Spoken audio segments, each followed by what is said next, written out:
Last time हमने कुछ चीज़ें डिस्कस की थी, दैट इज़ स्टाइकोमेट्री, और स्टाइकोमेट्री का इंट्रोडक्शन किया था, इसकी डिफिनीशन की थी, और फिर उसके बाद हमने देखा था कि केमिकल इक्वेशन, केमिकल रिएक्शन में क्या डिफरेंस होता है, स्टाइकोमेट्री ऑफ द रिएक्शन क्या होती है, स्टाइकोमेट्रिक और नॉन स्टाइकोमेट्रिक इक्वेशंस क्या होती हैं, और हमारे पास स्टाइकोमेट्रिक अमाउंट और स्टाइकोमेट्रिक कैलकुलेशंस क्या होती हैं। यहाँ तक हम देख चुके थे।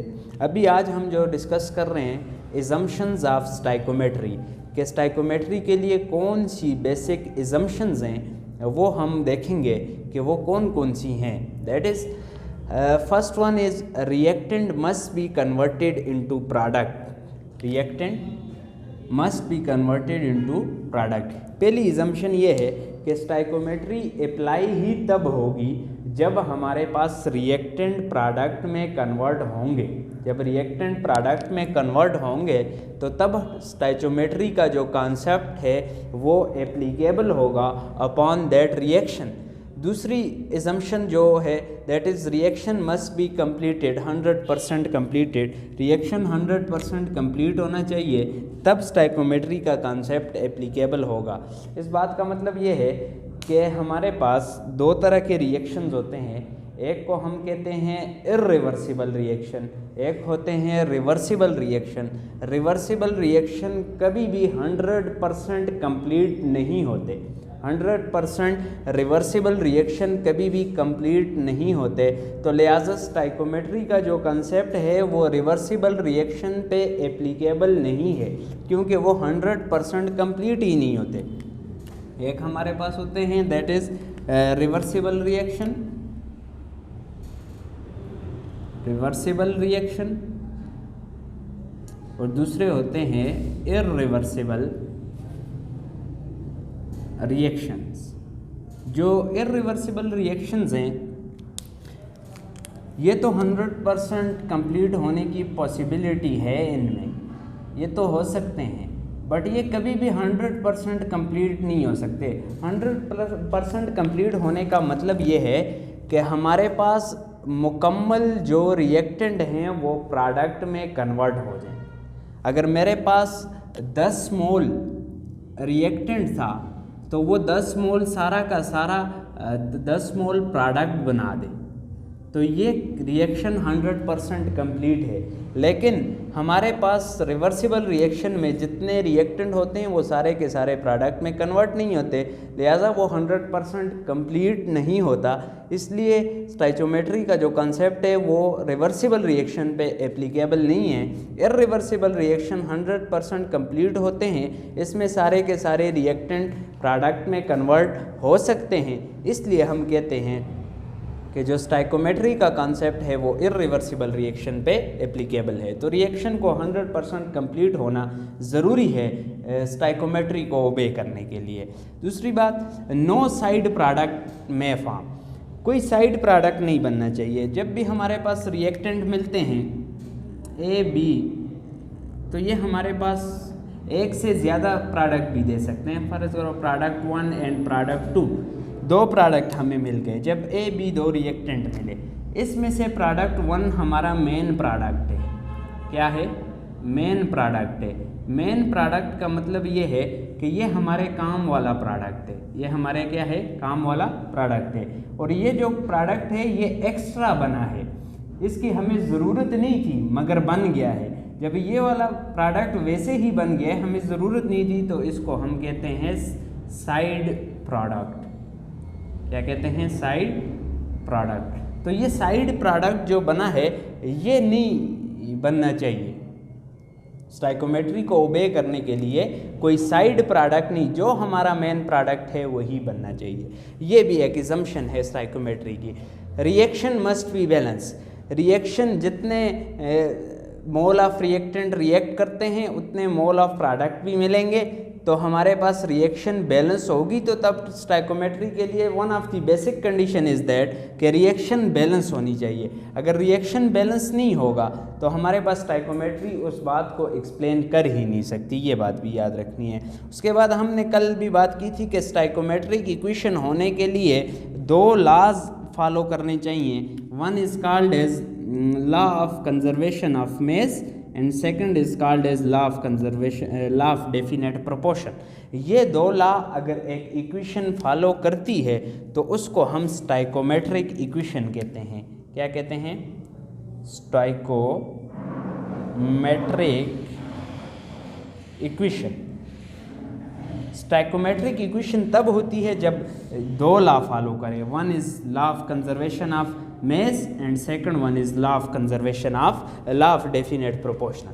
ठीक है, तो ये दो लॉ, ये एजम्पशन अगर कोई इक्वेशन फॉलो करेगी तो हमारे पास उस पे स्टाइकोमेट्री का जो कॉन्सेप्ट है वो एप्लीकेबल होगा। इसके अलावा हमारे पास इस पे एप्लीकेबल नहीं होगा। अब हम लॉज ऑफ स्टाइकोमेट्री देखते हैं। यही दो जो लॉ हैं, law of conservation of mass and law of definite proportion, ये लॉ ऑफ स्टाइकोमेट्री हैं। ये दो लॉ स्टाइकोमेट्री के एप्लीकेबल होने के लिए उस इक्वेशन पे लगने लाजम हैं। अगर ये दोनों लॉ उस इक्वेशन पे लग रहे हैं तो हमारे पास तब स्टाइकोमेट्री का कंसेप्ट वैलिड होगा। First law is law of conservation of mass presented by Lavoisier. ये लीवाइजर ने ये कंसेप्ट दिया था। एक और बात यहाँ पे याद आ गई है, आपने याद रखनी है कि father of chemistry Muslim scientist में कौन है? ये आपने 9th क्लास में पढ़ा है, जाबर बिन हयान। ये हमारे पास father of chemistry from Muslim scientist है। जो हमारे पास मॉडर्न केमिस्ट्री का फादर माना जाता है that is Lavoisier. Father of modern chemistry is Lavoisier. ठीक है, तो इसने ये लॉ पेश किया। इस लॉ के मुताबिक mess can neither be created nor be destroyed. Mess जो होता है इसको ना आप क्रिएट कर सकते हो ना इसको आप डिस्ट्रॉय कर सकते हो। जब भी कोई भी केमिकल रिएक्शन होगा, केमिकल चेंजेस आएंगी, तो उसमें मेस ना तो बन सकता है ना डिस्ट्रॉय हो सकता है। इसी स्टेटमेंट को एक दूसरी फॉर्म में हम कह सकते हैं कि atom can neither be created nor be destroyed. ना एटम बनाया जा सकता है ना एटम को ख़त्म किया जा सकता है, बट ये एक फॉर्म से दूसरी फॉर्म में चेंज हो जाता है ड्यूरिंग केमिकल रिएक्शन। ठीक है, इस लॉ को हम इस तरह वो करते हैं, एलाबोरेट करते हैं कि हमारे पास हाइड्रोजन मिलता है ऑक्सीजन के पास और वाटर बनता है। तो ये हमारे पास रिएक्टेंट है, ये हमारे पास क्या है? रिएक्टेंट है, और ये हमारे पास प्रोडक्ट्स हैं। तो जितना मेस रिएक्टेंट साइड पे होगा उसका मेस ऑफ रिएक्टेंट बराबर हो जाए मेस ऑफ प्रोडक्ट के, तो हमारे पास ये लॉ वैलिड हो जाएगा। क्योंकि हमने कहा था मेस जब भी केमिकल रिएक्शन होता है तो ना मेस चेंज होता है, ना उसमें क्रिएट ना ज़्यादा होता है ना कम होता है, बल्कि दोनों साइड्स पे इक्वल होना चाहिए। तो हमें पता है एटॉमिक मास ऑफ हाइड्रोजन कितना होता है? 1। एक हाइड्रोजन के मॉलिक्यूल का 2 होगा, तो 2 मॉलिक्यूल हैं तो 2 × 2 ग्राम। एक हाइड्रोजन के मॉलिक्यूल का कितना होता है? 2 ग्राम। तो 2 मॉलिक्यूल हैं तो 2 × 2 तो दैट इज़ 4, प्लस ऑक्सीजन का कितना है? 16। एक ऑक्सीजन का 16 होता है, लेकिन यहाँ पे ऑक्सीजन का मॉलिक्यूल है तो मॉलिक्यूल का 32 होगा। कितना होगा? 32 ग्राम। तो 32 ग्राम प्लस 4 प्लस 32 कितने हो गए? 36 ग्राम। अब इस साइड पे हम देखते हैं हाइड्रोजन का कितना होता है एटॉमिक मास? 1। तो 2 हैं तो 2, ठीक है, और 2 हैं तो 2, एक का 2 है 2 ग्राम, 2 प्लस ऑक्सीजन का कितना होता है? 16 ग्राम। 16 प्लस 2, लेकिन 2 वाटर के मॉलिक्यूल हैं तो मल्टीप्लाई बाय 2, तो 18 ग्राम मल्टीप्लाई बाय 2 हो जाएगा। तो 18 मल्टीप्लाई बाय 2 किसके इक्वल होता है? 36 ग्राम। तो हमें पता चला कि रिएक्टेंट साइड पे जितना मेस था, अब हाइड्रोजन एक अलग चीज़ है, ऑक्सीजन एक अलग चीज़ है, मिलने के बाद इन्होंने वाटर बनाया जो एक अलग चीज़ थी, लेकिन रिएक्टेंट साइड पे इसका मेस और प्रोडक्ट साइड पे इसका मेस दोनों का बराबर है, तो ये रिएक्शन वैलिड है, ये law of conservation of mess को फॉलो कर रहा है, ये law of conservation of mess को फॉलो कर रहा है। ठीक है, इसी तरीके से law of definite proportion, law of definite proportion को लॉ ऑफ कांस्टेंट कंपोजिशन भी कहते हैं। इसको लॉ ऑफ कांस्टेंट कंपोजिशन क्यों कहते हैं?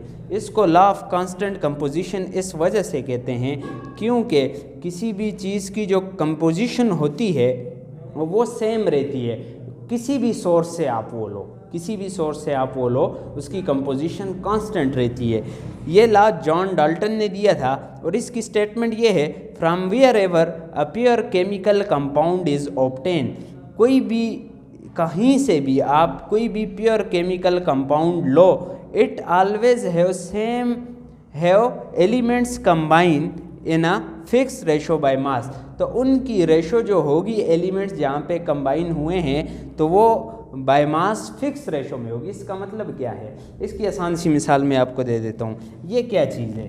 वाटर, H2O क्या है? वाटर। अब वाटर आप किधर से ले लो? समंदर से उठा लो। आप वाटर क्या कर लो? बर्फ़ वाला जो ग्लेशियर्स होते हैं उनसे उठा लो, या किसी लेक से उठा लो, या पूल से उठा लो। तो ओशन हो, पूल हो, लेक हो, रेन वाटर हो, ठीक है, वट एवर जो भी पानी हो, जैसा भी हो, लेकिन उसके अंदर आप जब चेक करोगे तो 2 ही हाइड्रोजन होंगे, 1 ही ऑक्सीजन होगा और उसकी कंपोजिशन यही सेम होगी।